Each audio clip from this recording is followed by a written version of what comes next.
여러분 안녕하십니까? 오늘부터 8시 뉴스를 맡은 사공성근입니다. 주시은입니다. 팩트에 근거한 깊이 있는 보도와 치우침 없는 시선. SBS 뉴스가 그동안 지켜온 가치를 이제 저희가 이어가겠습니다. 항상 진정성 있는 자세로 공정한 뉴스를 전하기 위한 노력을 아끼지 않겠습니다. 오늘 뉴스는 인명피해가 계속 늘고 있는 집중호우 소식으로 시작합니다.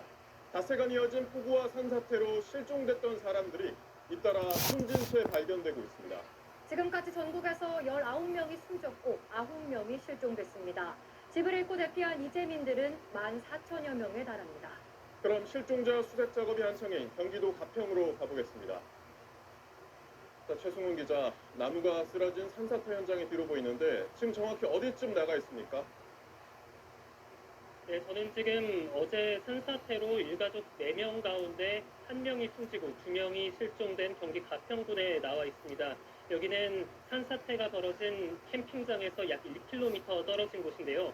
안타깝게도 40대 아버지는 어제 사고 지점에서 약 6km 떨어진 곳에서 숨진 채 발견됐고, 앞서 고등학교 아들은 캠핑장에서 구조됐지만 40대 어머니와 10대 남동생은 실종된 상태입니다. 소방과 경찰은 온종일 중장비와 구조견, 드론을 투입해 실종자 수색에 총력을 기울였지만 아직 구조 소식은 들려오지 않고 있습니다. 조금 전 해가 지면서 소방과 경찰은 주간 수색 작업을 마치고 내일 날이 밝는 대로 다시 실종자 수색에 나설 계획입니다. 네, 최 기자가 지금 나가 있는 경기 가평 포함해서 경기 북부의 피해 상황 짚어주시죠. 네, 집중호우 피해가 컸던 경기 가평에서는 오늘도 실종 신고가 이어졌습니다. 오늘 오전 9시 20분쯤 가평군 상면에서 50대 남성이 물에 빠졌다는 마을 관계자들의 신고가 접수된 건데요. 수색 작업이 펼쳐졌지만 아직 구조 소식은 없는 상황입니다. 어제 새벽 북면 대령리에서는 산사태로 실종된 70대 남성이 오늘 낮 1시 20분쯤 숨진 채 발견됐습니다. 도종면 신상리에서도 산사태가 일어나 주택이 무너져서 매몰된 80대 여성이 심정지 상태로 구조됐지만 숨진 사실이 오늘 알려졌습니다. 어제나 포천시 이동면의 한 계곡에서 급류에 휩쓸려 실종됐던 50대 남성도 숨진 채 발견됐습니다. 중앙재난안전대책본부는 이번 폭우로 가평과 포천 등 경기 북부에서 4명이 숨지고 4명이 실종됐다고 밝혔습니다. 추가 구조 소식이 들려오는 대로 다시 전해드리도록 하겠습니다. 지금까지 산사태가 벌어진 경기 가평군에서 SBS 최승훈입니다. 방금 보신 경기 가평뿐 아니라 경남 산청에서도 폭우가 산사태로 이어지면서 인명피해가 발생했습니다. 이 두 지역에서만 모두 13명이 목숨을 잃었습니다.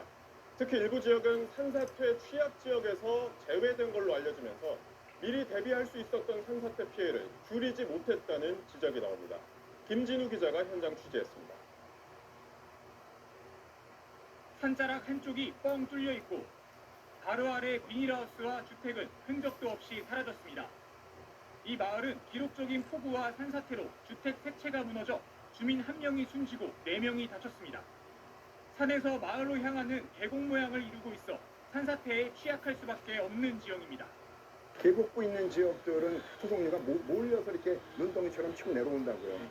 토양의 깊이가 얕아 나무가 단단히 뿌리 내리지 못한다는 악조건도 겹쳤습니다. 우리나라 지질 특성상 산의 흙이 얕아요.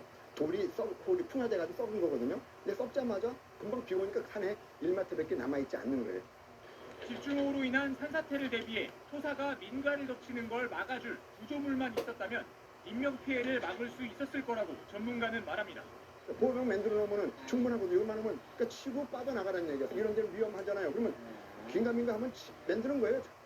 산사태가 휩쓸고 간 가평의 또 다른 지역입니다. 하천가에 있던 편의점 건물이 통째로 무너져 내렸습니다.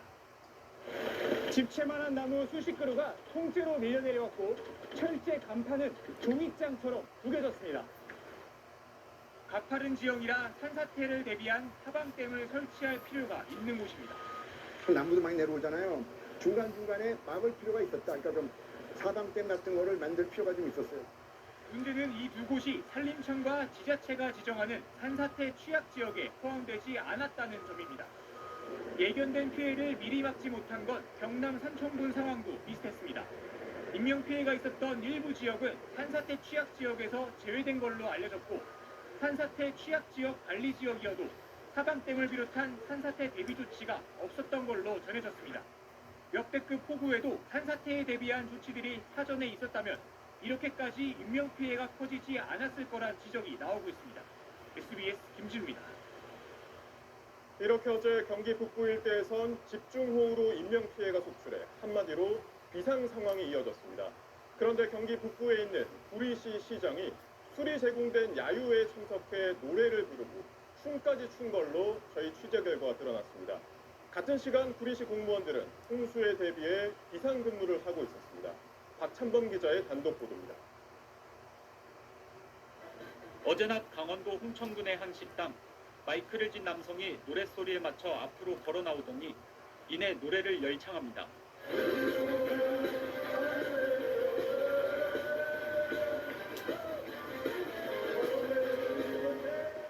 노래를 부르는 이 남성은 경기도 구리시의 백경현 시장.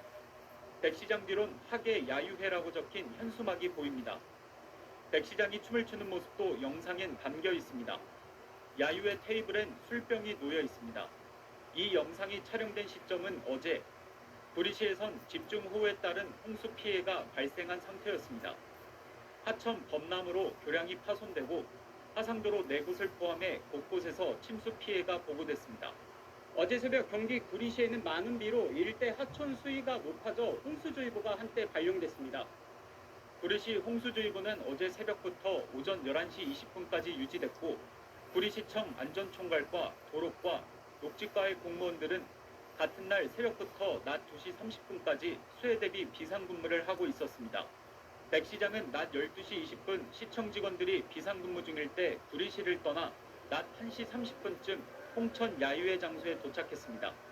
이에 앞서 오전 9시 30분 백 시장은 자신의 이름으로 폭우 피해를 재난상황실 등에 신고해달라는 문자 메시지를 구리 시민에게 보내기도 했는데 재난 위험성을 알고 있었음에도 야유회에 참석했던 겁니다.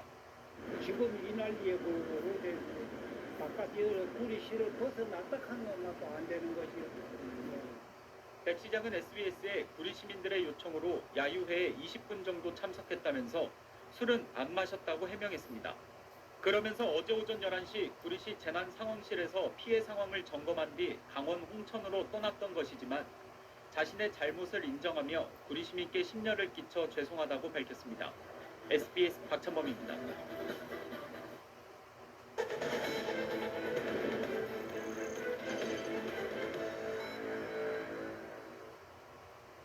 이번 폭우로 인명피해가 가장 컸던 경남 산청에서는 아직 발견되지 않은 실종자 4명을 찾기 위한 총력전이 사흘째 이어지고 있습니다. 토사가 쌓인 흙더미를 일일이 손으로 파헤치고 대형 장비까지 동원했지만 안타깝게도 구조 소식은 들려오지 않고 있습니다. 수색 현장을 권민규 기자가 동행 취재했습니다. 폭우로 산사태가 발생한 경남 산청 신등면 율현리.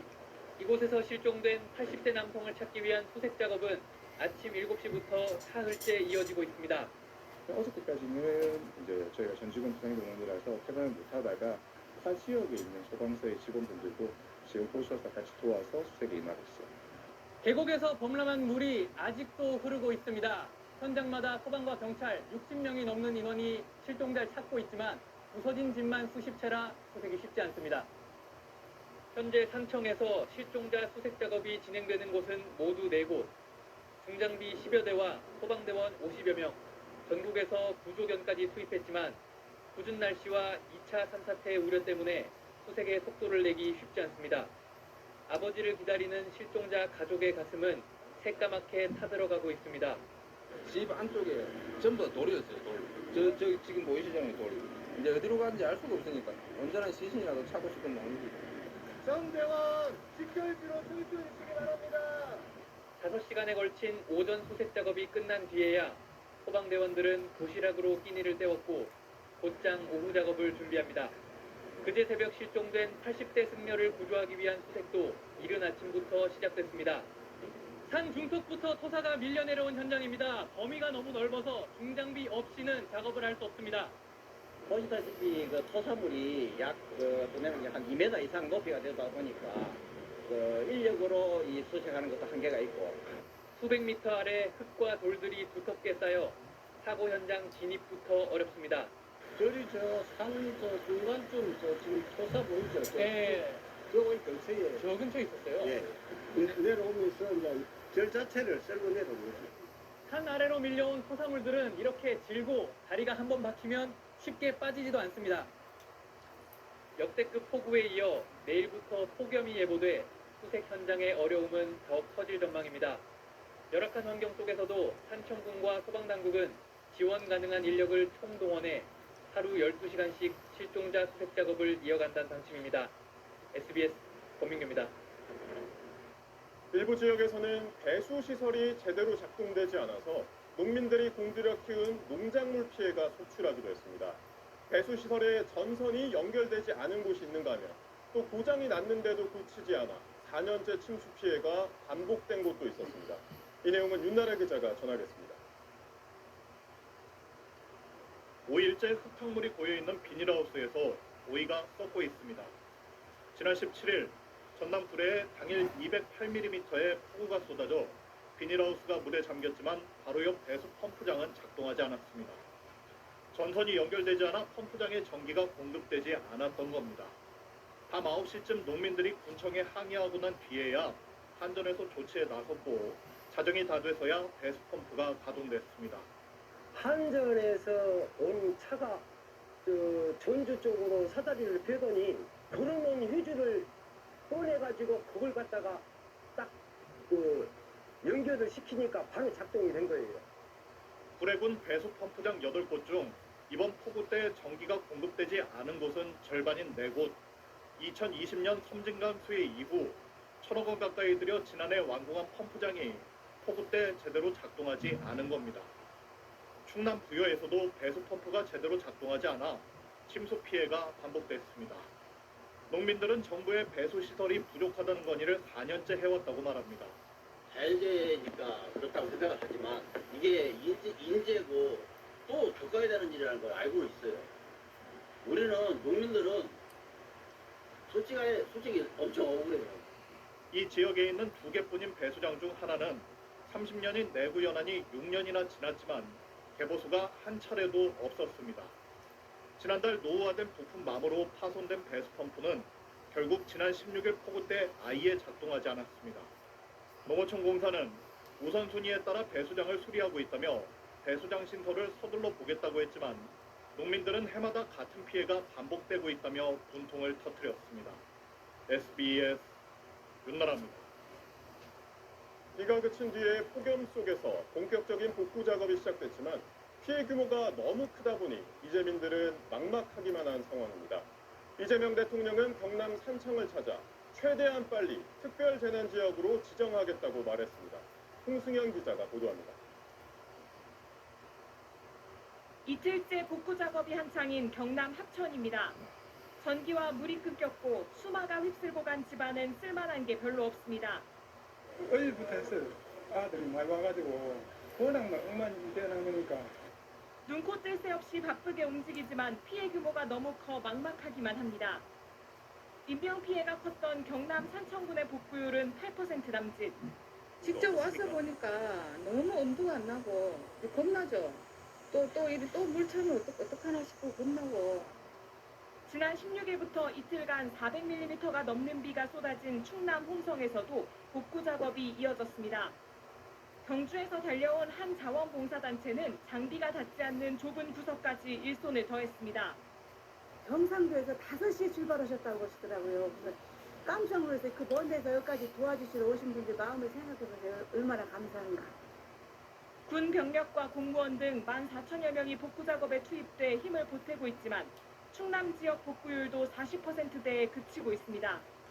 한 분, 두 분이 들어서 되지도 않고 골목에 나오려기도 그게 쉬운 일이 아니에요. 이재명 대통령은 경남 산청을 방문해 피해 현장을 점검하고 복구 계획에 대한 보고를 받았습니다. 최대한 빨리 복구될 수 있게 신경 쓸게. 미안합니다. 이 대통령은 국민 눈높이에서 실질적인 지원이 이뤄져야 한다고 당부한 데 이어 특별 재난지역 선포가 가장 시급하다는 산청군수의 건의에 대해 최대한 빨리 지정하겠다고 답했습니다. SBS 홍승현입니다.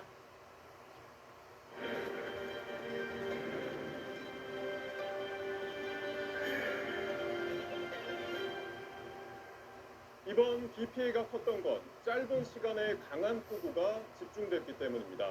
무려 200년 만에 한 번 올 법한 강도로 쏟아졌습니다. 문제는 이런 여름 폭우가 갈수록 더 강해지고 있다는 겁니다. 기후변화로 한반도 주변의 바다 수온이 빠르게 오르면서 비를 만드는 에너지를 더 키우고 있다는 분석입니다. 서동균 기자의 심층 취재입니다. 지난 17일 새벽 강하게 발달한 비구름대가 충청을 지나면서 서산에만 1시간 동안 114.9mm의 기록적인 폭우를 쏟아냈습니다.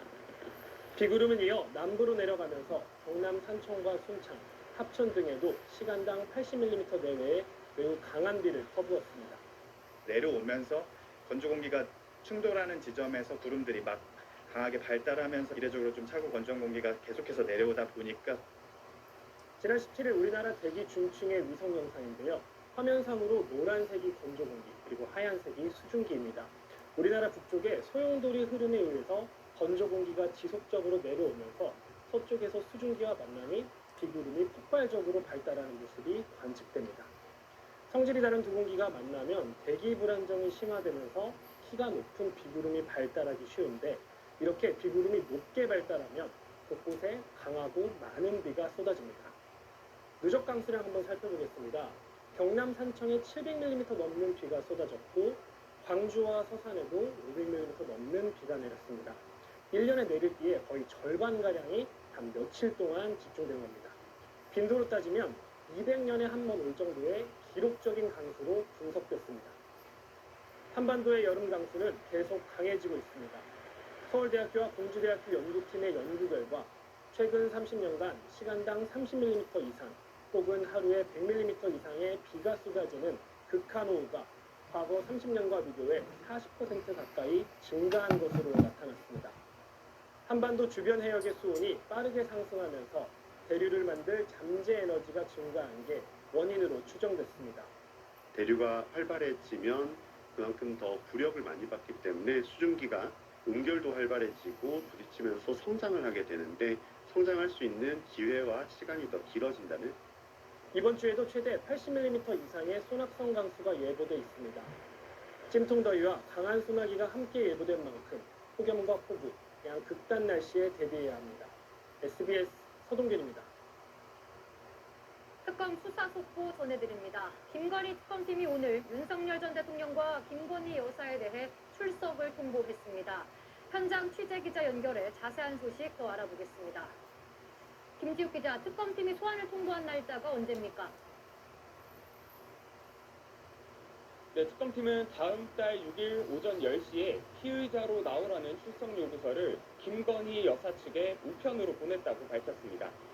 김 여사에게는 자본시장법 위반 등 혐의가 적용됐는데 이 특검팀은 김 여사를 불러 도이치모터스와 삼부토건 주가 조작 의혹, 건진법사 부정청탁 의혹 등을 확인하겠다는 입장입니다. 특검팀은 윤석열 전 대통령에 대해서도 오는 29일 오전 10시까지 공천 개입 의혹과 관련해 선거법 위반 혐의 조사를 위해 출석하란 공문을 서울구치소에 보냈다고 밝혔습니다.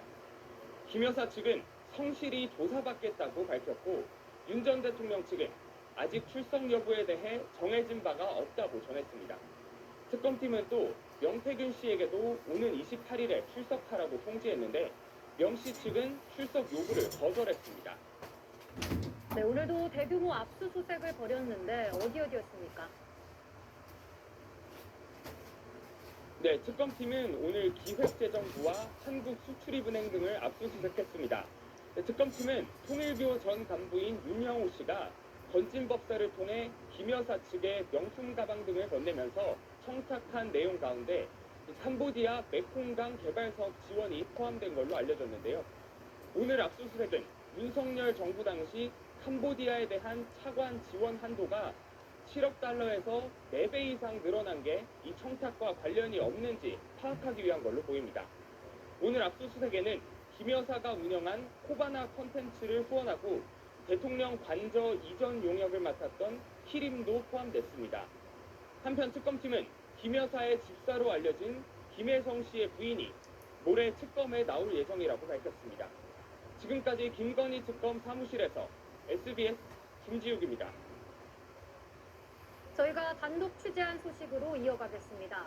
김건희 여사의 공천 개입 핵심 인물인 김상민 전 부장검사가 가상화폐 사기범으로부터 차량 이용 대금을 지원받은 정황을 특검팀이 포착한 걸로 확인됐습니다. 특검팀은 이른바 코인왕 존버킴으로 알려진 박모 씨의 과거 검찰 수사 기록도 확보해 분석하고 있습니다. 원종진 기자의 단독 보도입니다. 시골의 한 창고에 수억 원을 호가하는 슈퍼카 여러 대가 보관돼 있습니다. 이른바 코인왕 존버킴, 박모 씨의 차량입니다. 박 씨는 지난 2021년부터 1년여간 아튜브, 포도코인 등 사기 코인을 발행, 상장한 뒤 시세를 조종해 투자자들로부터 3천억 원 넘는 돈을 가로챈 혐의로 기소됐습니다. 그런데 김상민 전 부장검사가 박 씨 측으로부터 차량 이용 대금을 대납받은 혐의를 특검팀이 포착한 것으로 SBS 취재 결과 확인됐습니다. 특검팀은 최근 검찰로부터 박 씨의 수사 기록도 넘겨받아 분석하고 있는 걸로 전해졌습니다. 명태균 씨는 김건희 여사가 지난해 총선을 앞두고 직접 전화를 걸어와 김 전 검사가 조국 수사 때 고생을 많이 했으니 의창구 국회의원들에게 도와달라고 말했다고 밝힌 바 있습니다. 결국 김 전 검사는 공천에서 탈락한 뒤 국정원 법률특보로 전격 임명됐는데 김 전 검사가 윤 전 대통령 부부 공천 개입 의혹을 밝힐 키맨이란 분석이 제기되었습니다. 박 씨는 검찰 수사를 받던 2023년 12월 18일 중국으로 밀항을 시도하다 붙잡혔고 이로부터 열흘 뒤 김 전 검사가 사직했는데 이 연관성도 살펴볼 계획인 것으로 전해졌습니다. SBS는 김 전 검사에게 통화와 문자 메시지로 차량 비용 대납 여부와 입장을 수차례 물었지만 김 전 검사는 답하지 않았습니다. SBS 원종진입니다. 무인기 평양 침투 의혹을 수사하고 있는 내란 특검팀이 계획 수립 단계에서 합동참모본부는 배제되어 있었다는 취지의 진술을 확보한 걸로 저희 취재 결과 확인됐습니다. 특검은 무인기 투입 작전이 실행되기 전에 윤석열 전 대통령과 김용현 전 국방장관의 지시가 있던 건 아닌지 의심하고 있습니다. 전은남 기자가 단독 보도합니다. 김용대 드론작전 사령관은 지난 17일 특검에 나와 평양 무인기 침투는 지휘 계통을 거친 적법한 계획이었다고 주장했습니다. 부의지시다 뭐 이런 내용들이 있는데 전혀 사실이 아닙니다. 하지만 드론차 사정을 잘 아는 현직 장교는 최근 특검에 나와 김 사령관과 정반대 내용의 진술을 한 걸로 확인됐습니다. 지난해 9월 김용현 전 국방장관이 취임하기 전까지 합참은 무인기 평양 침투 계획을 보고받은 적이 없다는 취지로 진술한 겁니다. 이 장교는 통상 작전 수립을 할 때 합참과 자세하게 의견을 교환하는데 9월 전까진 합참과 전혀 얘기한 적이 없다고 말한 것으로 전해졌는데 같은 취지의 내용을 부승찬 민주당 의원실에도 최근 제보했습니다. 평양 침투 작전 이후 허위 공문서 작성을 한 것을 두고 김 사령관 측은 행정 미숙이라고 주장한 것에 대해 이 장교는 적법한 작전이었다면 허위 문서로 은폐할 것이 아니라 비밀 문서를 작성하면 될 일이라고 진술한 것으로 알려졌습니다.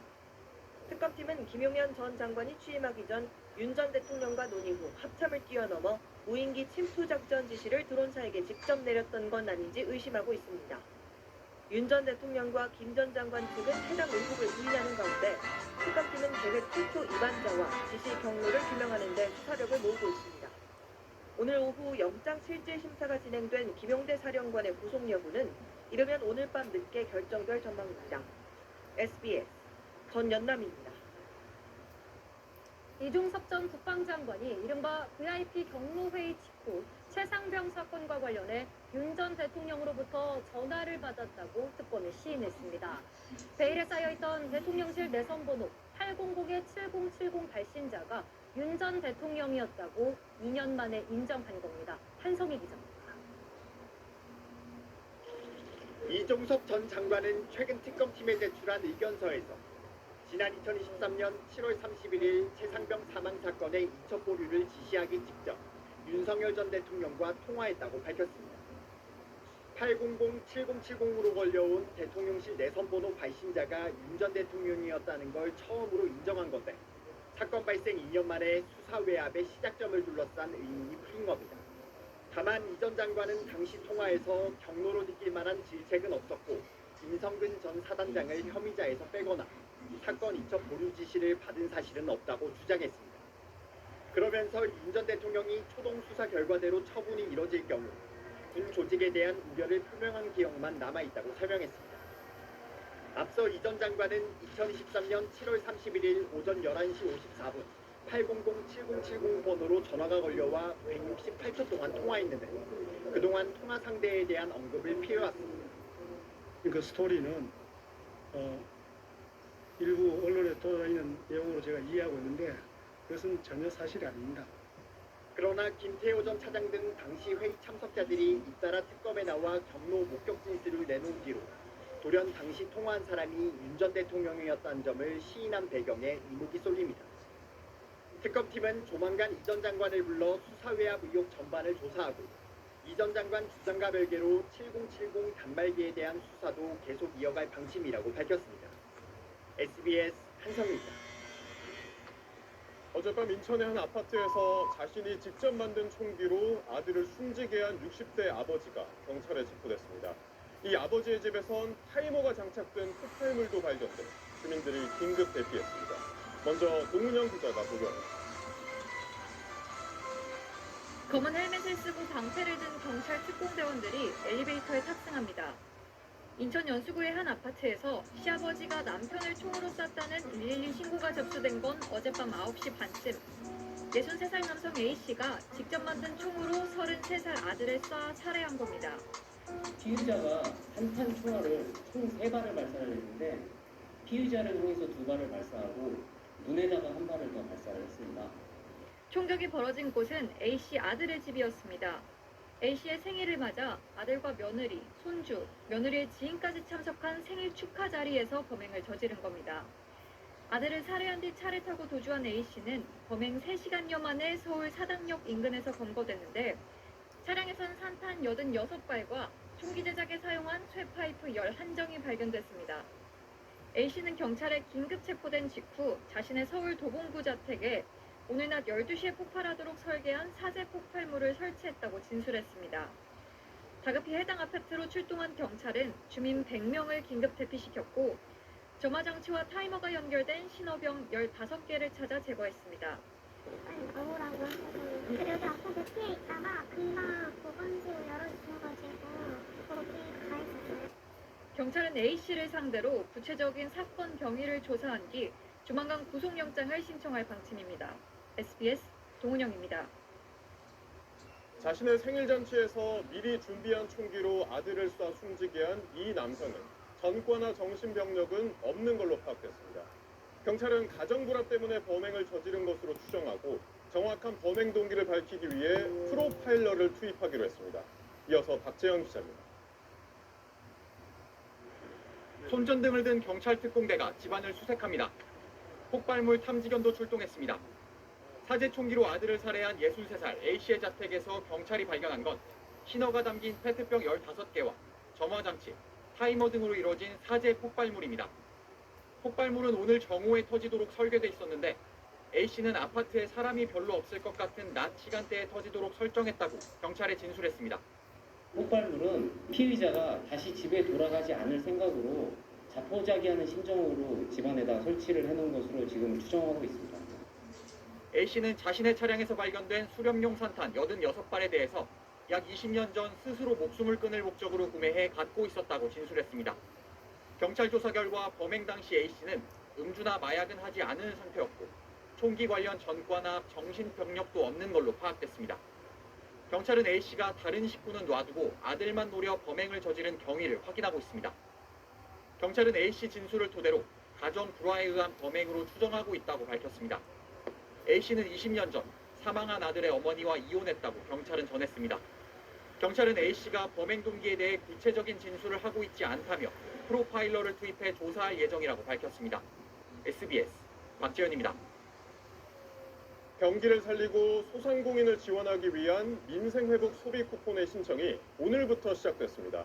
오늘만 400만 명 넘는 신청자가 몰려서 카드사의 온라인 창구가 한때 마비되기도 했습니다. 그런데 신청 날짜를 헷갈려 잘못 찾아오시거나 사용처에 대한 정보가 사실과 다르게 알려지면서 일부 현장에선 혼선도 빚어졌습니다. 이태권 기자가 현장을 다녀왔습니다. 서울의 한 주민센터에 아침부터 긴 줄이 생겼습니다. 1인당 15만 원에서 최대 40만 원까지 지급하는 1차 소비 쿠폰을 신청하러 온 사람들입니다. 포인트로 드리면은 어른들이 쓰기 불편해하고요. 선물 카드가 조금 괜찮은 것 같아서요. 주민센터엔 온라인 신청이 익숙하지 않은 고령자들의 방문이 많았습니다. 선불카드 형태의 소비 쿠폰을 받은 어르신은 곧바로 동네 마트로 달려가 생필품을 구입하기도 했습니다. 정부에서 한 40만 원 돈 주시니까 너무 좋아했어요. 양파하고 또 기름이 없으니까 콩기름 샀어요. 안녕하세요, 클레이 언니. 소상공인들의 기대감도 컸습니다. 저희 입장에서는 큰 기대를 하고 있습니다. 많이 와서 구매력이 많이 좋아질 것 같아요. 첫날이다 보니 일부 혼선도 있었습니다. 시스템 과부하와 혼잡 방지를 위해 이번 주는 출생연도 끝자리를 기준으로 요일제가 적용되는 걸 모르고 찾아왔다 발길을 돌리는 사람들도 있었습니다. 안 만든 날이네요. 요번 금일날이에요. 4, 5년생이라고 했더니 금일날이에요. 신청자가 한꺼번에 몰리면서 일부 카드사 앱에서 접속 장애가 빚어졌고 행정안전부 홈페이지도 한때 접속이 지연됐습니다. 백화점과 대형마트에서 원칙적으로는 소비 쿠폰을 쓸 수 없지만 그 안에 입점한 연매출 30억 원 이하 소상공인 매장에선 사용이 가능한데 이걸 잘 모르는 임대 매장들도 있었습니다. 메이저 백화점도 아니고 소상공인들 많이 있는 데니까 고려해 주셨으면 좋겠죠. 신청 개시 3시간 만에 전체 지급 대상자의 8.2%인 415만 명이 신청했고 7,500여억 원이 지급됐습니다. SBS 이태원입니다.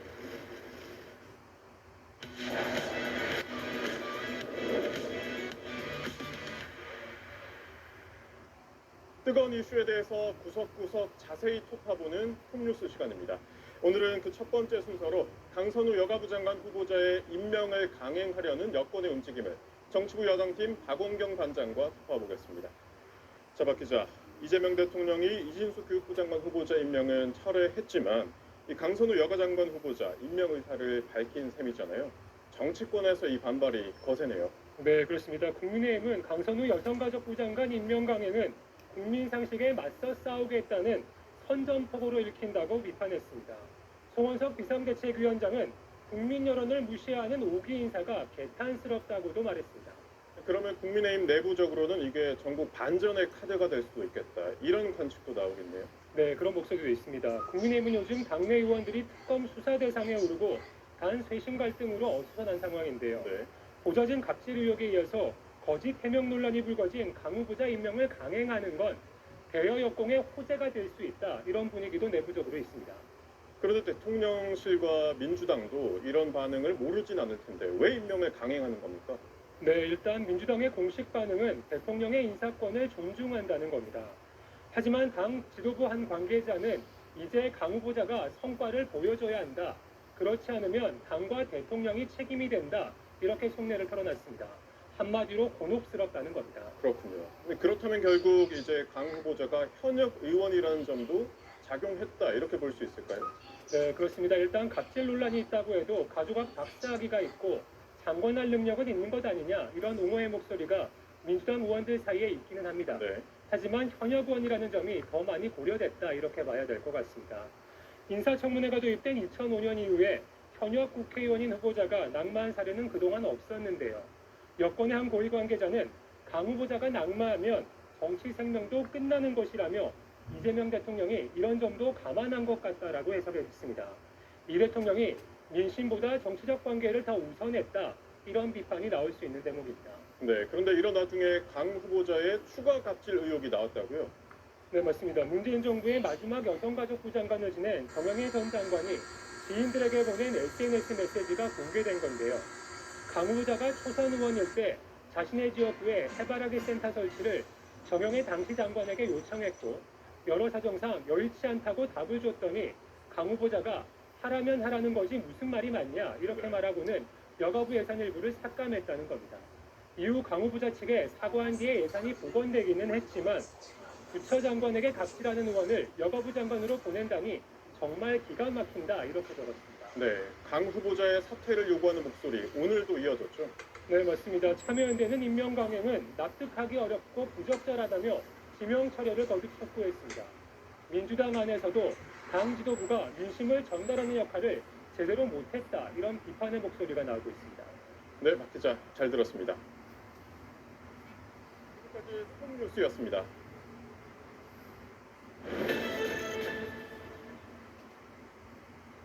최근 임명된 강준욱 대통령실 국민통합비서관이 논란에 휩싸였습니다. 임명되기 전에 쓴 자신의 책에서 윤석열 전 대통령의 계엄 선포를 옹호하는 시각이 노골적으로 드러난 건데 이 여권에서도 사퇴해야 한다는 목소리가 커지고 있습니다. 박예린 기자가 보도합니다. 강준욱 대통령실 국민통합비서관이 지난 3월 동국대 교수로 있을 때 출간한 야만의 민주주의란 제목의 책입니다. 윤석열 전 대통령의 계엄 선포에 대해 야당의 민주적 폭거에 항거한 비민주적 방식의 저항이라고 썼습니다. 정부가 일할 수 없을 지경으로 순발을 묶는 의회 다수당의 횡포를 참을 수 없어 실행한 행동이었다는 계엄에 대한 극우적 시각도 담았습니다. 이재명 대통령에 대해선 강력한 공포의 전체주의적 독선적 정권이 될 것 같다고 반감을 드러내기도 했습니다. 지난 2020년 7월 한 SNS 방송에서 했던 발언도 논란을 빚고 있습니다. 저쪽에는 더불어민주당이 있고 정의당이라는 게 있어요. 그냥 느낌상으로 보면 조금 지독한 발언이에요. 그냥 발언이 뭐 이런 느낌이 드는데. 강 비서관은 어젯밤 입장문을 내고 계엄으로 고통을 겪으신 국민께 깊은 상처를 드렸다면서 진심으로 사죄드린다고 밝혔습니다. 강 비서관에 대해 대통령실은 보수 인사의 추천이 있었다며 과거 잣대보다 현재 어떻게 생각하느냐를 더 의미 있게 봐야 하지 않느냐는 생각으로 인용된 걸로 안다고 설명했습니다. 본인이 많은 국민들에게 설득할 수 있는 그리고 이해할 수 있는 해명을 해야 되는 건 이제 임명을 받은 자의 역할이고 의무라고 봅니다. 오늘 여권에선 강 비서관의 사퇴를 요구하는 목소리가 잇따랐습니다.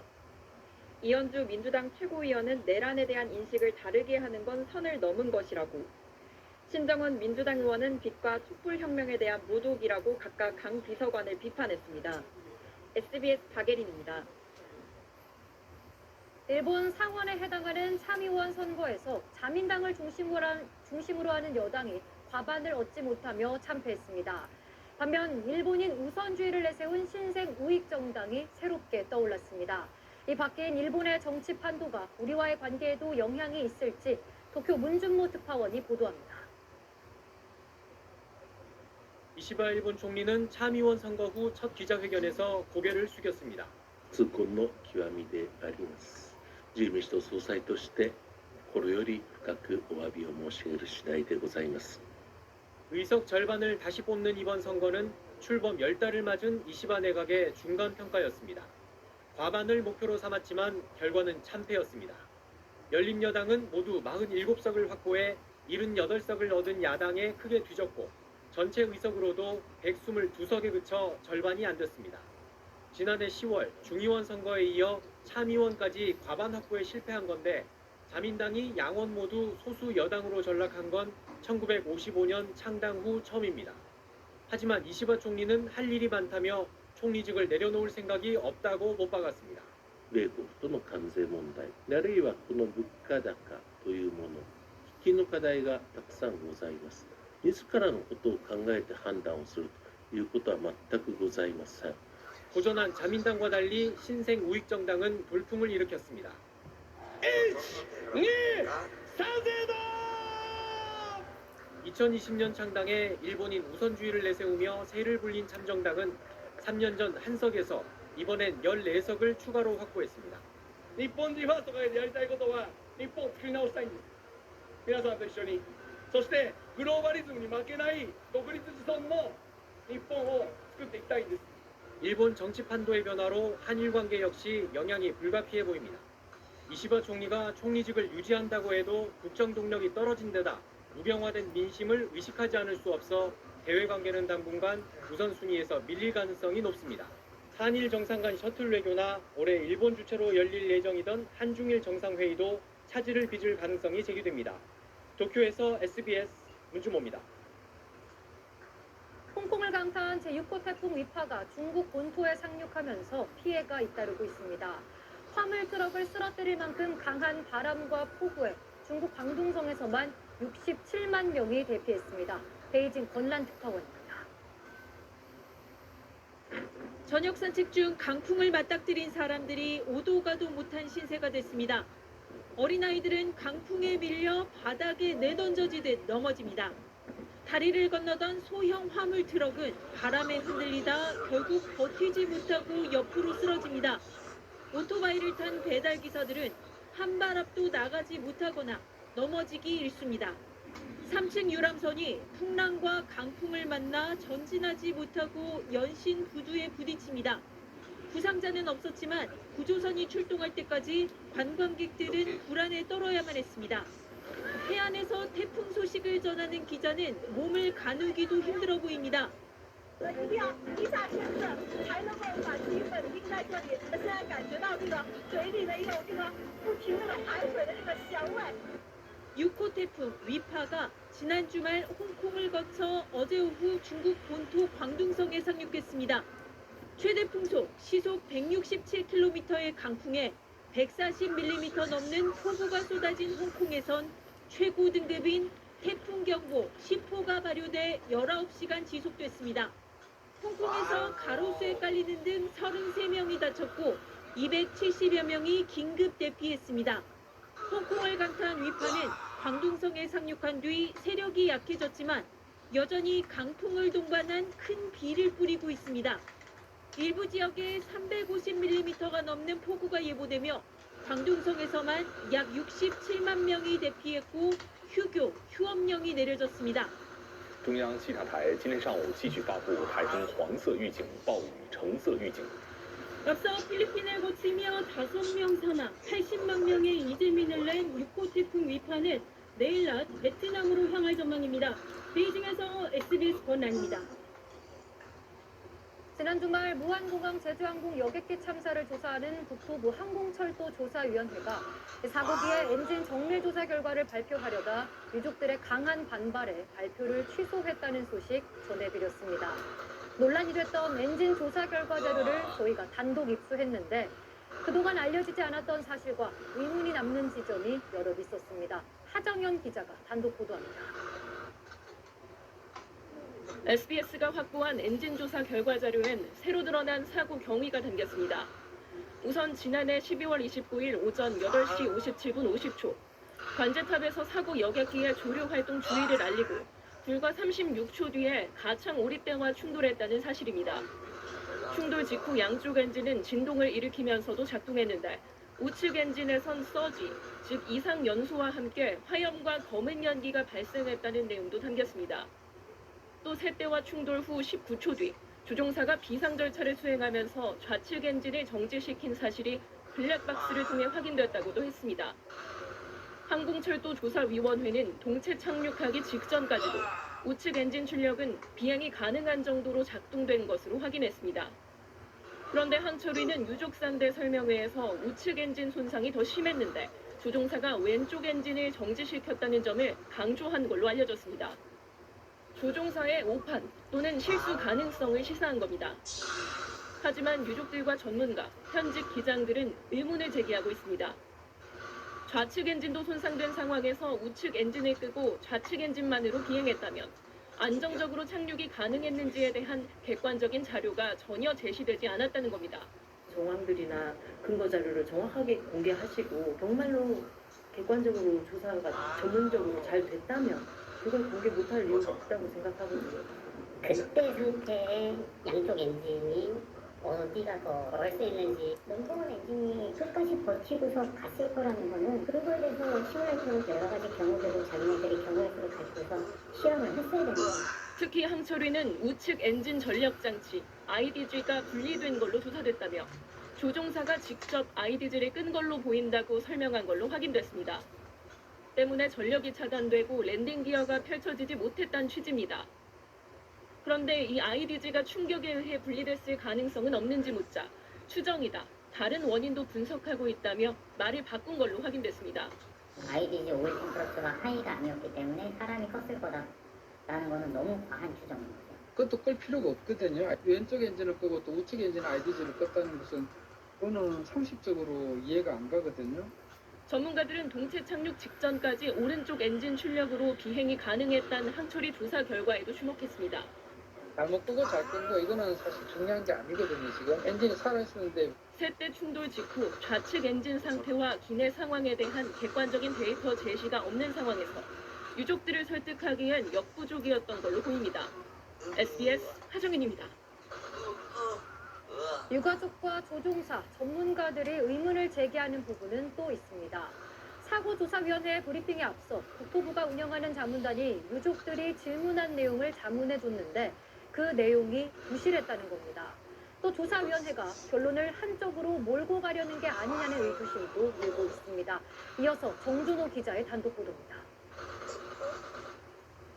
지난 19일 사고조사위원회 브리핑에 앞서 유가족들에게 건네진 질문지입니다.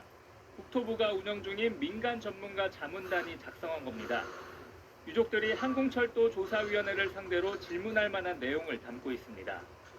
사고기에 양쪽 엔진이 멈췄는지, 엔진이 멈춘 원인이 조류 충돌 때문인지 등 너무 기본적인 내용을 담고 있습니다. 너무 뻔한 것을 저희한테 질문을 하라는 거예요. 진짜 이 자문단이 맞냐는 거죠. 질문지를 자세히 짚어보면 조종사들의 비상대처는 절차에 따라 이루어졌는지 묻고 난 뒤 비상대처에 문제가 있었다고 가정하곤 구체적으로 어떤 문제인지 물어보라는 부분도 있습니다. 조종사 훈련과 평가를 항공사는 제대로 하고 있는지, 랜딩 기어가 내려오지 않는 건 조종사의 조작 실수였는지 물어보라는 부분도 있습니다. 자문단에는 전 사조위 조사관도 포함되어 있습니다. 다각도로 이루어져야 되는 그런 조사들이 뭔가 결론 내리고 싶은 방향으로 가는 것은 아닌가라는 생각이 들어요. 사고조사위원회의 독립성은 투명한 조사와 재발방지 대책 수립을 위한 필수 요소입니다. 미국과 일본 등은 이미 오래전부터 우리의 사고조사위원회에 해당하는 기관들을 독립적으로 운영하고 있습니다. 하지만 우리나라는 여전히 인사와 예산 권한을 국토부가 쥐고 있다 보니 사고 직후부터 공정성 논란이 계속되었습니다. 국회에선 무한공항 참사 이후 사고조사위를 국무총리실 등으로 이관하는 법안이 발의되기도 했지만 아직 국회를 통과하지 못하고 있습니다. SBS 정준호입니다. 오늘은 시대를 노래한 고 김민기 학전 대표가 별세한 지 1년 되는 날입니다. 아침 이슬 등의 노래로 한국 대중문화사에 큰 발자취를 남긴 고인의 첫 앨범이 별세 1주기를 기념해 LP로 다시 발매됩니다. 이 소식은 조재인 기자가 전해드립니다.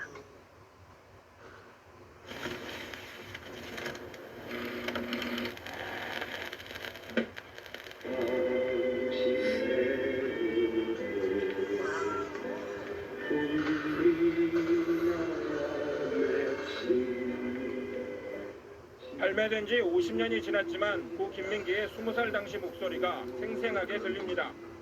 1971년 10월 발매된 김민기 1집 앨범이자 유일한 정규 앨범으로 아침 이슬과 친구 등 8개의 자작곡을 비롯해 10곡이 수록돼 있습니다.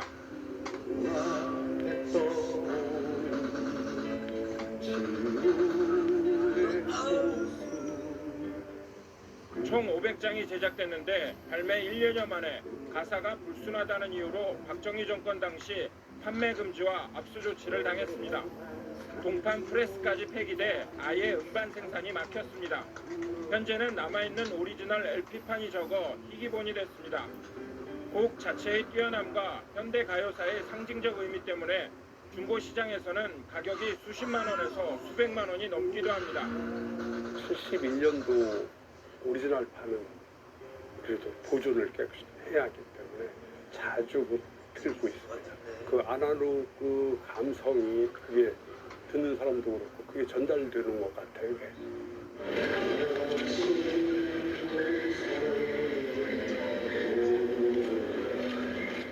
지난해 세상을 떠난 고 김민기 학전 대표의 1주기를 맞아 오리지널 감성을 느낄 수 있도록 LP판을 다시 복원하기로 했습니다. 김 대표 지인들이 가지고 있는 1집 앨범이 큰 도움이 됐습니다. 1주기를 맞아 진솔한 시대의 기록으로 남고자 하신 의지를 따르고 세상에 얼마 남지 않은 앨범을 제대로 남기는 아카이빙의 시작이라는 점에 의미가 있다고 생각합니다. 오늘부터 3주간 주요 음반 사이트에서 구매 신청을 받아 11월부터 배송을 시작합니다. 이번 음반 수익금은 박전 김민기 재단 설립에 쓰일 계획입니다. SBS 조재행입니다. 김건희 여사의 국민대 테크노 디자인 전문대학원 박사 학위가 무후 처리됐습니다. 국민대는 오늘 김 여사가 박사과정 입학 당시 제출한 석사 학위가 소속 대학으로부터 취소됨에 따라 박사과정 입학 자격 요건을 충족하지 못하게 됐다고 밝혔습니다. 지난달 숙명여대는 김 여사의 논문이 표절했다고 판단해 교육대학원 석사 학위를 취소했습니다.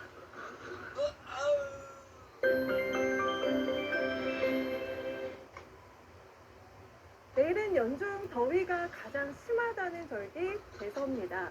어제 북태평양 고기압이 장마 전선을 위로 밀어 올리면서 본격적인 한여름 무더위가 찾아왔는데요. 오늘 서울 포함한 전국 대부분 지역에 폭염특보가 내려졌고요. 경기 안성과 세종, 강릉은 폭염경보가 내려진 가운데 내일 낮 기온이 34도까지 추석했고 서울도 31도가 예상됩니다. 습도가 높아서 체감하는 온도는 이보다 조금 더 높겠습니다. 당분간 대기 중에 수증기량이 많아서 소나기 구름도 자주 발달하겠습니다. 서울 등 내륙 곳곳에 내일도 최고 60mm의 강한 소나기가 쏟아지겠습니다. 오늘 밤도 서울 등 대부분 지역 열대야가 나타나겠고요. 전남과 제주 해안가로는 당분간 너울이 강하게 유입되겠습니다. 주 후반으로 갈수록 더위의 기세가 더 심해지겠습니다. 당분간 무더위에 건강관리 잘해주셔야겠습니다. 날씨였습니다. 8시 뉴스 마칩니다. 내일 저녁에 뵙겠습니다. 고맙습니다.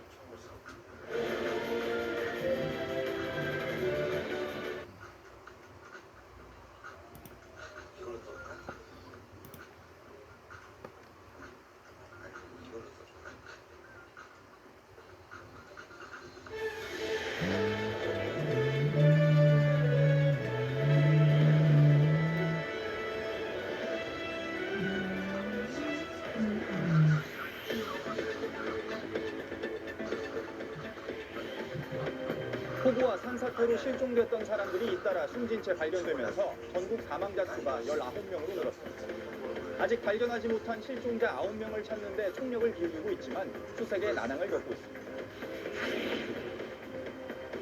김건희 특검팀이 윤석열 전 대통령 부부에게 피의자 신분으로 출석해 조사를 받으라고 통보했습니다. 내란 특검이 허위 공문서 작성 혐의 등으로 김용대 드론사령관에게 청구한 구속영장은 법원이 기각했습니다. 사제총기로 아들을 숨지게 하고 시한폭탄까지 설치한 60대 남성에 대해 경찰이 구속영장을 신청했습니다. 경찰은 가정불화에 의한 범행으로 추정하고 프로파일러를 투입하기로 했습니다. 절기 대서인 오늘 전국 대부분 지역에 34도 안팎의 폭염이 비승을 부리겠습니다. 서울 등 내륙 곳곳엔 최고 80mm의 강한 소나기가 내리는 곳도 있겠습니다. 네, 여러분 안녕하십니까? 7월 20일 화요일 모닝와이드 시작합니다. 닷새간 이어진 폭우는 그쳤지만 인명피해 소식은 이어지고 있습니다. 지금까지 전국에서 19명이 숨졌고 9명이 실종됐습니다. 산사태나 급류에 휩쓸려 실종됐던 사람들이 수색 과정에서 잇따라 발견되고 있는데 자녀들과 함께 캠핑장을 찾았던 40대 아버지가 안타까운 사고를 당한 경우도 있었습니다. 오늘 첫 소식 정혜진 기자.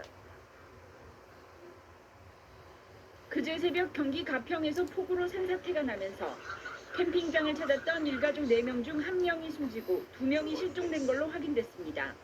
40대 아버지는 그제 오전 사고 지점에서 약 6km 떨어진 곳에서 숨진 채 발견됐고 40대 어머니와 10대 아들은 실종된 상태입니다.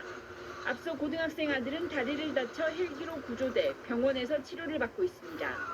소방과 경찰은 온종일 중장비와 구조견, 드론을 투입해 실종 가족 2명 수색에 나선 상태입니다. 비가 그친 뒤에도 경기 가평에서는 실종 신고가 이어졌습니다. 어제 오전 9시 20분쯤 가평군 상면에서 50대 남성이 물에 빠졌다는 마을 관계자의 신고가 접수됐습니다. 그제 새벽 북면 제평리에서는 산사태로 실종된 70대 남성이 어제 낮 1시 20분쯤 숨진 채 발견됐습니다. 가평군 조정면 산상리에서도 산사태가 일어나 주택이 무너져서 매몰된 80대 여성이 심정지 상태로 발견된 뒤 숨졌습니다. 그제 낮 포천시 이동면의 한 계곡에서 급류에 휩쓸려 실종됐던 50대 남성도 숨진 채 발견됐습니다.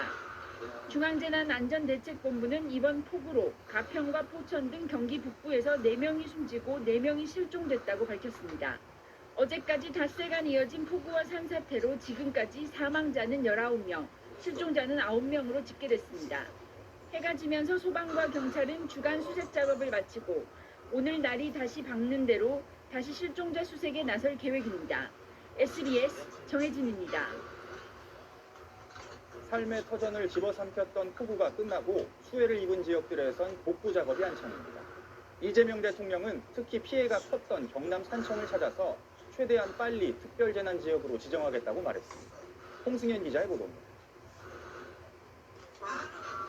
이틀째 복구 작업이 한창인 경남 합천입니다.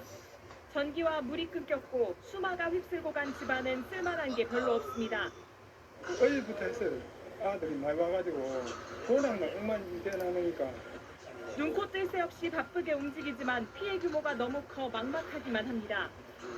인명 피해가 컸던 경남 산청군의 복구율은 8% 남짓. 직접 와서 보니까 너무 엄두가 안 나고 겁나죠. 또 물 차면 어떡하나 싶고 겁나고. 지난 16일부터 이틀간 400mm가 넘는 비가 쏟아진 충남 홍성에서도 복구 작업이 이어졌습니다. 경주에서 달려온 한 자원봉사단체는 장비가 닿지 않는 좁은 구석까지 일손을 더했습니다. 경상도에서 5시에 출발하셨다고 하시더라고요. 그래서 깜짝 놀랐어요. 그 먼 데서 여기까지 도와주시러 오신 분들 마음을 생각해보세요. 얼마나 감사한가.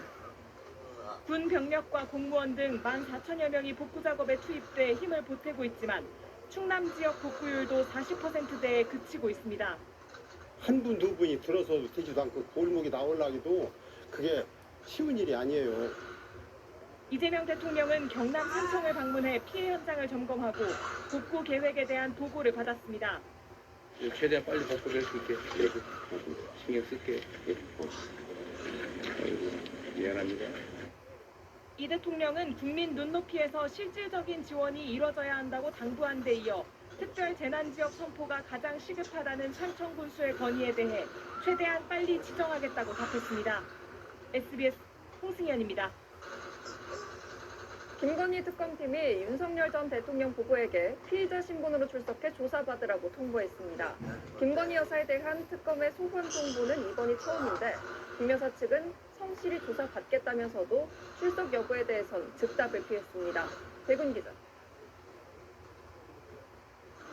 김건희 특검팀은 어제 다음 달 6일 오전 10시에 피의자로 나와 조사받으라는 출석 요구서를 김건희 여사 측에 전달했습니다. 김 여사에게는 자본시장법 위반 등 혐의가 적용됐는데 특검팀은 김 여사를 불러 도이치모터스와 삼부토건 주가 조작 의혹, 건진법사 청탁 의혹 등을 확인하겠다는 입장입니다. 특검팀은 윤석열 전 대통령에 대해서도 오는 29일 오전 10시까지 선거법 위반 혐의 조사를 위해 출석하라는 공문을 서울구치소에 보냈다고 밝혔습니다. 김 여사 측은 성실히 조사받겠다고 밝혔고 윤 전 대통령 측은 출석 여부에 대해 정해진 바가 없다고 더했습니다. 특검팀은 공천 개입 의혹 당사자인 명태균 씨에게도 오는 28일 출석을 통지했는데 명 씨 측은 출석 요구를 거절했습니다.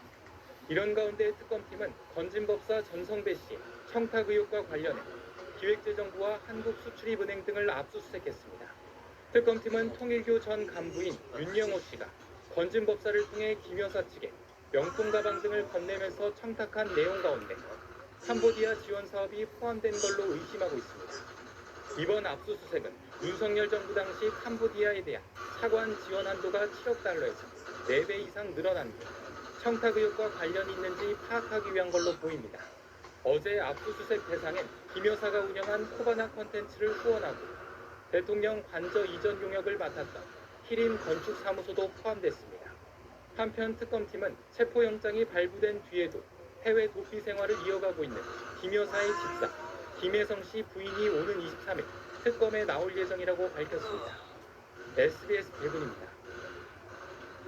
내란 특검팀이 무인기 평양 침투와 관련해 계획 수립 단계에서 합참이 배제돼 있었다는 취지의 진술을 확보한 걸로 확인됐습니다. 침투 계획이 부적절한 절차를 거쳐 이루어졌을 수 있다는 겁니다. 특검은 윤석열 전 대통령과 김용현 전 장관의 개입을 의심하고 있습니다. 전현남 기자. 김용대 드론작전 사령관은 지난 17일 특검에 나와 평양 무인기 침투는 지휘 계통을 거친 적법한 계획이었다고 주장했습니다. 부의 지시다 뭐 이런 내용들이 있는데 전혀 사실이 아닙니다. 하지만 드론차 사정을 잘 아는 현직 장교는 최근 특검에 나와 김 사령관과 정반대 내용의 진술을 한 걸로 확인됐습니다. 지난해 9월 김용현 전 국방장관이 취임하기 전까지 합참은 무인기 평양 침투 계획을 보고받은 적이 없다는 취지로 진술한 겁니다. 이 장교는 통상 작전 수립을 할 때 합참과 자세하게 의견을 교환하는데 9월 전까진 합참과 전혀 얘기한 적이 없다고 말한 것으로 전해졌는데 같은 취지의 내용을 부승찬 민주당 의원실에도 최근 제보했습니다. 평양 침투 작전 이후 허위 공문서 작성을 한 것을 두고 김 사령관 측은 행정 미숙이라고 주장한 것에 대해 이 장교는 적법한 작전이었다면 허위 문서로 은폐할 것이 아니라 비밀 문서를 작성하면 될 일이라고 진술한 것으로 알려졌습니다. 특검팀은 김용현 전 장관이 취임하기 전 윤 전 대통령과 논의 후 합참을 뛰어넘어 무인기 침투 작전 지시를 드론차에게 직접 내렸던 건 아닌지 의심하고 있습니다. 윤 전 대통령과 김 전 장관 측은 해당 의혹을 부인하는 가운데 특검팀은 계획 최초 위반자와 지시 경로를 규명하는 데 수사력을 모으고 있습니다.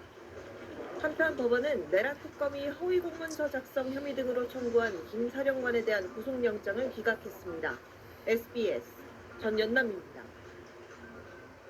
이종섭 전 국방부 장관이 이른바 VIP 경로회의 직후 윤석열 전 대통령으로부터 최상병 사건 관련 전화를 받은 사실을 특검에 시인했습니다. 대통령실 내선 번호 800-7070 발신자가 윤 전 대통령이었다고 2년 만에 인정한 겁니다. 한성희 기자입니다.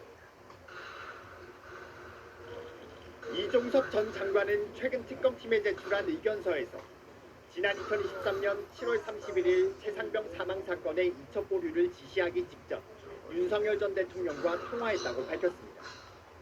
800-7070으로 걸려온 대통령실 내선번호 발신자가 윤 전 대통령이었다는 걸 처음으로 인정한 건데 사건 발생 2년 만에 수사 외압의 시작점을 둘러싼 의문이 풀린 겁니다. 다만 이 전 장관은 당시 통화에서 경로로 느낄 만한 질책은 없었고 임성근 전 사단장을 혐의자에서 빼거나 사건 이첩 보류 지시를 받은 사실은 없다고 주장했습니다. 그러면서 윤 전 대통령이 초동 수사 결과대로 처분이 이뤄질 경우 군 조직에 대한 우려를 표명한 기억만 남아있다고 설명했습니다. 앞서 이 전 장관은 2023년 7월 31일 오전 11시 54분 800-7070 번호로 전화가 걸려와 168초 동안 통화했는데 그동안 통화 상대에 대한 언급을 피해왔습니다. 그 스토리는 일부 언론에 돌아다니는 내용으로 제가 이해하고 있는데 그것은 전혀 사실이 아닙니다. 그러나 김태호 전 차장 등 당시 회의 참석자들이 잇따라 특검에 나와 경로 목격 진술을 내놓은 뒤로 돌연 당시 통화한 사람이 윤 전 대통령이었다는 점을 시인한 배경에 의혹이 쏠립니다. 특검팀은 조만간 이 전 장관을 불러 수사 외압 의혹 전반을 조사하고 이 전 장관 주장과 별개로 7070 단말기에 대한 수사도 계속 이어갈 방침이라고 밝혔습니다. SBS 한성입니다. 아들을 사제 총기로 숨지게 하고 시한폭탄까지 설치한 60대 남성 소식 전해드렸었죠. 마약을 한 것도 아니었는데 도대체 왜 이런 일을 벌인 건지 의문이 가시지 않고 있습니다. 경찰은 일단 가정불화에 의한 범행으로 판단하고 프로파일러를 투입하기로 했습니다. 박재현 기자입니다. 손전등을 든 경찰 특공대가 집안을 수색합니다. 폭발물 탐지견도 출동했습니다. 사제 총기로 아들을 살해한 63살 A씨의 자택에서 경찰이 발견한 건 신호가 담긴 페트병 15개와 점화장치, 타이머 등으로 이루어진 사제 폭발물입니다. 폭발물은 정오에 터지도록 설계돼 있었는데 A씨는 아파트에 사람이 별로 없을 것 같은 낮 시간대에 터지도록 설정했다고 경찰에 진술했습니다. 폭발물은 피의자가 다시 집에 돌아가지 않을 생각으로 자포자기하는 심정으로 집안에다 설치를 해놓은 것으로 지금 추정하고 있습니다. A씨는 자신의 차량에서 발견된 수렴용 산탄 86발에 대해서 약 20년 전 스스로 목숨을 끊을 목적으로 구매해 갖고 있었다고 진술했습니다. 경찰 조사 결과 범행 당시 A씨는 음주나 마약은 하지 않은 상태였고 총기 관련 전과나 정신병력도 없는 걸로 파악됐습니다. 경찰은 A씨가 다른 식구는 놔두고 아들만 노려 범행을 저지른 경위를 확인하고 있습니다. 경찰은 A씨 진술을 토대로 가정 불화에 의한 범행으로 추정하고 있다고 밝혔습니다. A씨는 20년 전 사망한 아들의 어머니와 이혼했다고 경찰은 전했습니다. 경찰은 A씨가 범행 동기에 대해 구체적인 진술을 하고 있지 않다며 프로파일러를 투입해 조사할 예정이라고 밝혔습니다. SBS 박지현입니다. 모든 국민이 최소 15만 원씩 받을 수 있는 민생회복 소비 쿠폰. 신청 첫날인 어제 415만 명이 신청을 마쳤습니다. 주민센터엔 아침부터 긴 줄이 늘어섰고 신청자가 한 번에 너무 많이 몰리는 바람에 카드사 앱이 먹통이 되기도 했습니다. 이태곤 기자의 보도입니다. 서울의 한 주민센터에 아침부터 긴 줄이 생겼습니다. 1인당 15만 원에서 최대 40만 원까지 지급하는 1차 소비 쿠폰을 신청하러 온 사람들입니다. 포인트로 드리면은 어른들이 쓰기 불편해하고요. 선물 카드가 조금 괜찮은 것 같아서요. 주민센터엔 온라인 신청이 익숙하지 않은 고령자들의 방문이 많았습니다. 선불카드 형태의 소비 쿠폰을 받은 어르신은 곧바로 동네 마트로 달려가 생필품을 구입하기도 했습니다.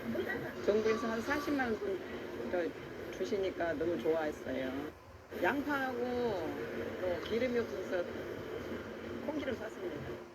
소상공인들의 기대감도 컸습니다. 저희 입장에서는 큰 기대를 하고 있습니다. 많이 와서 구매력이 많이 좋아질 것 같아요. 첫날이다 보니 일부 혼선도 있었습니다. 시스템 과부하와 혼잡 방지를 위해 이번 주는 출생연도 끝자리를 기준으로 요일제가 적용되는 걸 모르고 찾아왔다 발길을 돌리는 사람들도 있었습니다. 안 만든 날이에요. 요번 금요일날이에요. 4, 5년생이라고 했더니 금요일날이에요. 신청자가 한꺼번에 몰리면서 일부 카드사 앱에서 접속 장애가 빚어졌고 행정안전부 홈페이지도 한때 접속이 지연됐습니다. 백화점과 대형마트에서 원칙적으로는 소비 쿠폰을 쓸 수 없지만 그 안에 입점한 연매출 30억 원 이하 소상공인 매장에선 사용이 가능한데 이걸 잘 모르는 임대 매장들도 있었습니다. 메이저 백화점도 아니고 소상공인들 많이 있는 데니까 고려해 주셨으면 좋겠어요. 신청 개시 3시간 만에 전체 지급 대상자의 8.2%인 415만 명이 신청했고 7,500여억 원이 지급됐습니다. SBS 이태원입니다. 미국이 제시한 상호 관세 부과 시점이 다음 달 1일로 다가온 가운데 미 재무장관이 시점보단 무역 합의의 질을 강조했습니다. 앞으로 열흘 안에 합의하는 것보다 질 높은 합의를 하는 것에 더 관심이 있다며 속도전에 나서진 않을 거라는 걸 시사했습니다. 워싱턴에서 김용태 특파원의 보도입니다. 관세 협상을 이끌고 있는 스콧 베선트 재무장관이 CNBC 인터뷰에서 중요한 것은 합의의 질이지 합의의 타이밍, 즉 시점이 아니라고 말했습니다. 관세 부과 시점으로 제시한 8월 1일까지 합의하는 것보다 질 높은 합의를 하는 것에 더 관심이 있다는 겁니다. 협상은 진행되고 있지만 단순히 협상 타결을 위해 서두르지는 않을 것이라고 강조했습니다. 시간은 미국 편이란 인식을 드러내면서 미국에 최대한 유리한 협상을 하겠다는 뜻으로 해석됩니다. 베선트는 또 향후 중국과의 협상에서 중국이 제재를 받고 있는 이란과 러시아 석유를 수입하는 문제를 논의할 것이라고 말했습니다. 앞서 미국은 러시아가 휴전에 동의하지 않으면 러시아는 물론 러시아와 교역하는 국가에 100% 관세를 매기겠다고 경고했습니다. We're going to be doing very severe tariffs if we don't have a deal in 50 days. Tariffs at about 100%. You'd call them secondary tariffs. 트럼프 대통령의 관세 전쟁을 우려하는 목소리도 나왔습니다. 피터슨 국제경제연구소 핸드릭스 선임위원은 동맹과 적국에 똑같이 관세를 휘두르면 미국은 덜 부유하고 덜 안전해질 것이라고 말했습니다. 25% 관세가 예고된 한국은 이달 말까지 총력 외교전을 펼칠 예정입니다. 현재 위성락 안보실장은 미국 현지에 머물고 있습니다. 워싱턴에서 SBS 김용태입니다. 방글라데시에서 공군 훈련기가 이륙 직후 추락해 학교 건물을 덮쳤습니다. 당시 학교에선 초등학생들이 수업을 듣고 있었는데 이 사고로 최소 19명이 숨졌고 100명 넘게 다쳤습니다. 신정은 기자입니다. 건물이 폭격을 맞은 듯 아수라장이 됐습니다. 건물에 처박힌 항공기는 원래 모습을 알 수 없을 만큼 처참하게 부서졌습니다. 현지 시간으로 어제 오후 1시쯤 방글라데시 공군 훈련기가 수도 다카 북쪽 우타라 지역의 초중고등학교에 추락하는 사고가 났습니다. 훈련기는 이륙한 직후에 추락해 2층짜리 학교 건물 1층을 덮쳤으며 당시 건물에선 초등학교 학생들의 수업이 한창이었던 것으로 전해졌습니다. গেটে যাওয়ার সাথে সাথে দেখলাম যে পিছন থেকে কি জানি একটা আসলো মানে একটা আওয়াজ হলো আর ধরে গেল আর আগুন 이 사고로 최소 19명이 숨지고 어린 학생들을 포함해 100명 넘게 다친 것으로 파악됐습니다. 사고 훈련기를 몬 조종사는 군병원 중환자실에서 치료를 받고 있다고 현지 당국을 전했습니다. আমাদেরকে hospital authority national burn unit থেকে জানিয়েছেন ওনারা চিকিৎসার প্রয়োজনে যত রকম প্রস্তুতি দরকার. 방글라데시 정부는 사고 다음 날인 오늘을 국가 애도의 날로 선포했습니다. SBS 신정은입니다. 1년 중 가장 덥다는 절기 대서인 오늘 절기답게 폭염이 기승을 부리겠습니다. 현재 곳곳으로 폭염특보가 확대된 가운데 경기 안성과 동해안, 세종과 전남 완도에는 폭염경보가 발효 중입니다. 오늘 낮 기온 서울이 31도, 강릉, 세종, 대구, 광주가 34도까지 치솟으며 매우 무덥겠습니다. 오늘도 내륙을 중심으로 소나기예보가 나와 있습니다. 강수량 보시면 제주에 5에서 20, 서울을 비롯한 그 밖의 대부분 지역에 5에서 60, 일부 경기 북동부와 강원 내륙과 산지, 충북 북부에는 많게는 80mm 이상의 소나기가 지나겠습니다. 특히 오늘 시간당 최고 30mm의 강한 소나기가 예상돼 나오실 때 우산 챙겨주셔야겠습니다. 오늘 전국 하늘 가끔 구름 지나며 자외선 지수가 매우 높겠습니다. 출근길 호남과 경남 내륙에는 짙은 안개가 낀 곳이 있겠습니다. 현재 기온 서울이 26.7도로 시작하며 서울은 밤사이 또다시 열대야가 나타났습니다. 날씨였습니다. 이 새로운 공간에서 몇 가지 라이프가 가능할까요? Work, Kids, Studio, Outdoor, Rest, Travel, Laugh, Fight, Stories.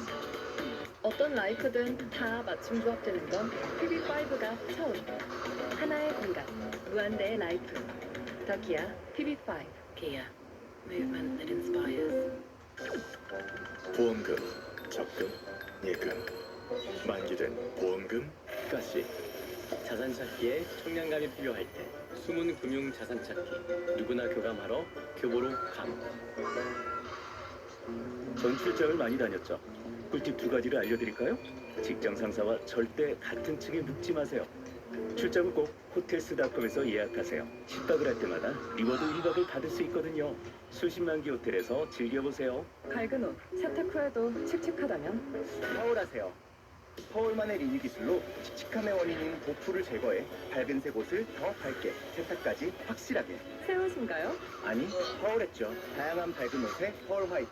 이유 없이 붓고 시리고 피나고 나이 탓인지 예전 같지 않고 잇몸이 보내는 이상신호. 그냥 두면 늦습니다. 4가지 복합 성분 이가탄. 잇몸 건강, 이가탄으로 지키세요. 잇몸병에 이가탄.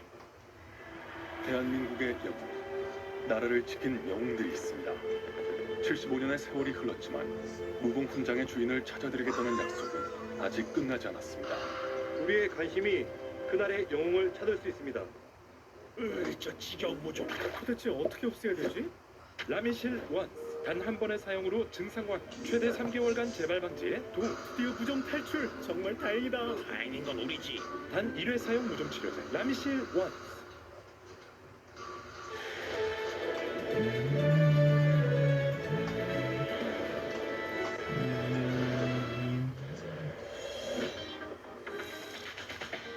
이어서 모닝와이드 2부가 방송됩니다. 아침에도 땡, 점심에도 땡. 오늘도 변비다. 변비. 오늘 밤 메이킨. 생약과 양약 성분으로 부드럽고 빠르게 유쾌. 상쾌 통쾌 변비엔 메이킨. 세상에는 많은 종류의 물이 있습니다. 그러면 깨끗한 알칼리 이온수는 어디에 있을까요? HDR에서 판매하는 깨끗한 알칼리 이온수 생성기. 위장 내 이상화로 만성설사, 소화불량, 위산 과다 개선에 도움을 주는 HDR에서 판매하는 알칼리 이온수 생성기. 다이슨의 새로운 펜슬백 청소기. 초고속 청소기 모터와 4개의 원뿔형 브러쉬로 완벽한 가장자리 청소. 긴 머리카락도 엉킴없이 깔끔하게.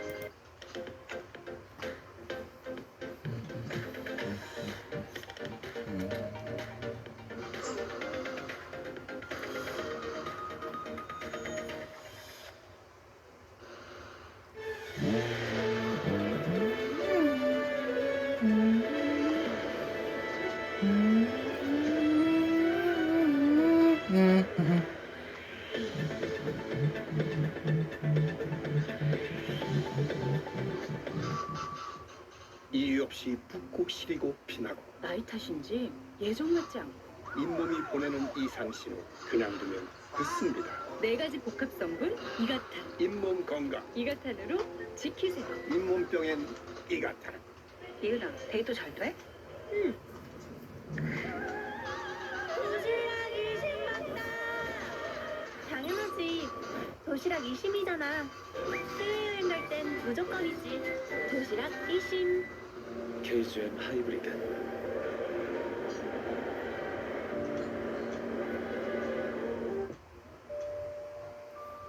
고요하지만 다이나믹한 퍼포먼스. 듀얼테크 하이브리드로 충전 없는 전기차처럼. 액티언 하이브리드 출시. 보험금, 적금, 예금, 만기된 보험금까지 자산 찾기에 총량감이 필요할 때 숨은 금융 자산 찾기 누구나 교감하러 교보로 감.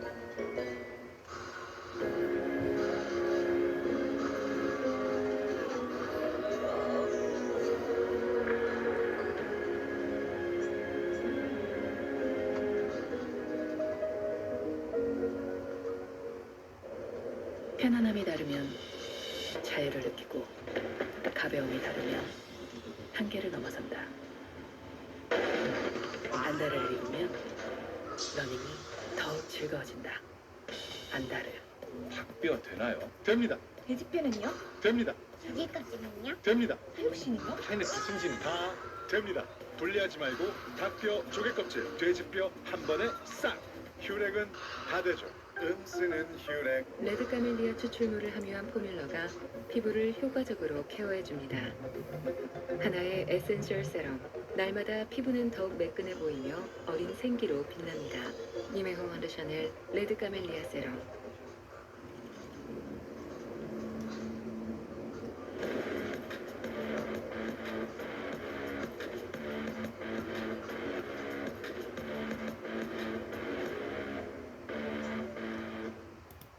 이 27분 지나고 있습니다. 김건희 특검팀이 윤석열 전 대통령 부부에게 피의자 신분으로 출석해서 조사받으라고 통보했습니다. 김건희 여사에 대한 특검의 소환 통보는 이번이 처음인데 김 여사 측은 성실히 조사받겠다면서도 출석 여부에 대해선 즉답을 피했습니다. 백운 기자. 김건희 특검팀은 어제 다음 달 6일 오전 10시에 피의자로 나와 조사받으라는 출석 요구서를 김건희 여사 측에 전달했습니다. 김 여사에게는 자본시장법 위반 등 혐의가 적용됐는데 특검팀은 김 여사를 불러 도이치모터스와 삼부토건 주가 조작 의혹, 건진법사 청탁 의혹 등을 확인하겠다는 입장입니다. 특검팀은 윤석열 전 대통령에 대해서도 오는 29일 오전 10시까지 선거법 위반 혐의 조사를 위해 출석하라는 공문을 서울구치소에 보냈다고 밝혔습니다. 김 여사 측은 성실히 조사받겠다고 밝혔고 윤 전 대통령 측은 출석 여부에 대해 정해진 바가 없다고 전했습니다. 특검팀은 공천 개입 의혹 당사자인 명태균 씨에게도 오는 28일 출석을 통지했는데 명 씨 측은 출석 요구를 거절했습니다. 이런 가운데 특검팀은 건진법사 전성배 씨의 청탁 의혹과 관련해 기획재정부와 한국수출입은행 등을 압수수색했습니다. 특검팀은 통일교 전 간부인 윤영호 씨가 건진법사를 통해 김 여사 측에 명품 가방 등을 건네면서 청탁한 내용 가운데 캄보디아 지원 사업이 포함된 걸로 의심하고 있습니다. 이번 압수수색은 윤석열 정부 당시 캄보디아에 대한 사관 지원 한도가 7억 달러에서 4배 이상 늘어난 뒤 청탁 의혹과 관련이 있는지 파악하기 위한 걸로 보입니다. 어제 압수수색 대상엔 김 여사가 운영한 코바나 컨텐츠를 후원하고 대통령 관저 이전 용역을 맡았던 히림 건축사무소도 포함됐습니다. 한편 특검팀은 체포영장이 발부된 뒤에도 해외 도피 생활을 이어가고 있는 김 여사의 집사 김혜성 씨 부인이 오는 23일 특검에 나올 예정이라고 밝혔습니다. SBS 대군입니다. 오늘 아침 신문입니다. 고등학교 자퇴생 수가 빠르게 늘어나고 있습니다. 검정고시와 수능으로 대학에 가려는 수험생이 늘고 있다는 기사부터 보시겠습니다. 국민일보입니다. 일반고 자퇴생은 지난해 18,400여 명으로 불과 4년 만에 2배로 늘었습니다. 지난해 수능 응시자 가운데 검정고시 출신은 2만 명을 넘어섰습니다. 고교 내신제도 변동으로 특수 목적고 등에서 집단 자퇴 사태가 발생했던 1995학년도 이후 처음인데요. 2022년부터 서울의 주요 대학의 정시 비율을 40%로 의무화하는 정시 비율 확대 정책과 맞물려 있습니다. 시청자 여러분 안녕하십니까. 사코파일 24 정찬배입니다. 보좌진 갑질 의혹에 이어 예산 갑질 의혹이 불거진 강선우 여성가족부 장관 후보자에 대해서 이재명 대통령이 사실상 임명 수순을 밟으면서 후폭풍은 계속되고 있습니다. 강선우 장관 후보자에 대해서는 아마도 오늘 인사청문 보고서에 대한 재송부 요청이 되지 않을까 싶습니다. 인사청문 보고서 같은 경우는 재송부 기한은 기한으로 설정된 건 열흘입니다. 제가 알기로는 따로 윤석열 정부처럼 뭐 다음날, 다다음날 이런 방식으로 기한을 재설정하지 않을 것으로 알고 있던데 32일 기한으로 송부되지 않을까 싶습니다. 자, 강선우 후보자 임명 절차가 어떻게 진행되고 있는 겁니까? 예, 대통령실은 강선우 여성가족부 장관 후보자의 인사청문 보고서 재송부 요청을 오늘 할 것이라고 밝혔습니다. 이렇게 청문 보고서 재송부 요청을 공식화함에 따라 강 후보자의 임명 방침을 굳힌 것으로 해석되고 있는데요.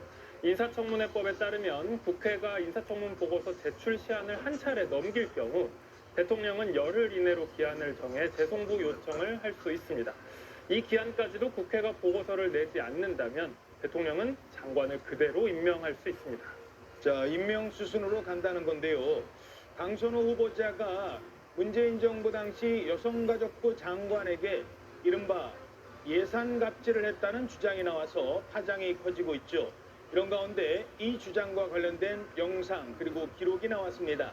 그러면서 당시 국정감사장에서 나온 이 장면이 논란이 되고 있습니다. 네, 해바라기 센터 설치하기 위해서 몇 차례 간담회하면서 소통한 적이 있었습니다. 예, 우선 그 해바라기 센터 숫자가 감소하기보다는 이제 변경은 있지만 유사한 수준으로 유지되고 있고요. 그 다음에 장관님, 없고 장관님, 예, 숫자가 유지되고 있다고요? 36개소, 40개소, 39개소 그게 유지가 되고 있는 겁니까? 같은 한 개 차이로 4년 동안 유지되고 있습니다. 한 개소 한 개 차이로 유지가 되는 게 유지가 되고 있습니까? 그러니까 숫자가 특정 권역에 해바라기 센터가 없는데 줄은 거 아닙니까? 자, 당시 저게 어떤 상황이었던 겁니까? 네, 지난 2021년 국정감사 당시 상황이었는데요. 정영애 당시 여성가족부 장관을 상대로 그때 당시 민주당 이 강선우 의원이 지역구 내 성폭력 피해자 지원센터 관련 질의를 하면서 나온 장면입니다. 앞서 정영애 전 여가부 장관이 최근 지인들과의 SNS에서 대화에서 주장한 얘기에 따르면 강선우 후보자와 갈등이 있었는데 그걸 뒷받침해주는 장면이 실제 국정감사 카메라에 고스란히 잡혔던 겁니다. 정 전 장관에 따르면 과거에 강 후보자가 자기 지역구인 서울 강서구에 해바라기 센터 설치를 요청을 했지만 재반 사항 때문에 어렵다 이렇게 난색을 표했습니다. 그런데 노력을 안 했던 게 아니고요. 산부인과 의사 확보 문제였고 실제로 알아봤지만 현실적으로 상당히 어려웠던 상황인 겁니다.